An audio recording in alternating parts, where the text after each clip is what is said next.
दादू जे मोंदर नाके वारे इलाइक़े में छित तां किरी नीगर फोत थी वियो आहे।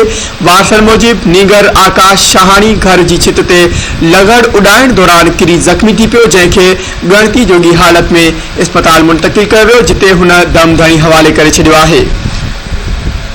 खबर के हवाले से नाज़रीन अवांखे आगाह करायूं या ब्रेकिंग न्यूज़ अवां सां शेयर करण आहियूं। दादू जे मोंदर नाके वारे इलाइक़े में छित तां किरी नीगर फोत थी वियो आहे। वारसनि मूजिब नीगर आकाश शाहानी घर जी छित ते लॻड़ उॾाए रहियो हो त किरी ज़ख़्मी थी पियो, जंहिंखे ॻणती जोगी हालत में अस्पताल मुंतक़िल कयो वियो, जिते हुन दम धणी हवाले करे छॾियो आहे।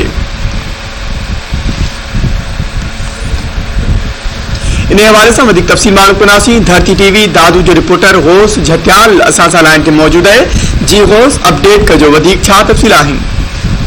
जी, ये दादू शहर जो मोंदर नाके ते जो रहवासी बालक हुयो जेको लॻड़ उॾाए रहियो पंहिंजे घर जी छित ते, अचानक हू छित तां आकाश शाहानी हेठि किरी ज़ख़्मी थी पियो, जंहिंखे नाज़ुक हालत ते उन्हनि जा वारिस खेसि हैदराबाद खणाए विया, जिते ज़ख़्मनि जा ताब न सही।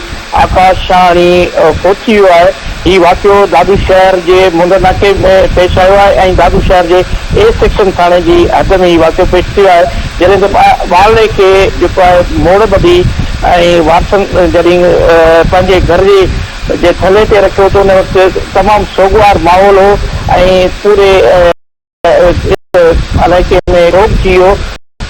जेको उॾाइण वारो जो सिलसिलो आहे, इन लाइ वालिदेन जो इहो चवणु आहे त इन जे लाइ जेको आहे SSP दादू ऐं ॿिया वक़्त वारा इहा अहिड़े क़िस्म जो जेको लॻड़ उॾाइण वारो जेको मामिलो आहे इहो फौरी तौर ते बंदि करायो वञे, जंहिंसां अहिड़ियूं हयातियूं जेको ग़ाइब थी रहियूं आहिनि।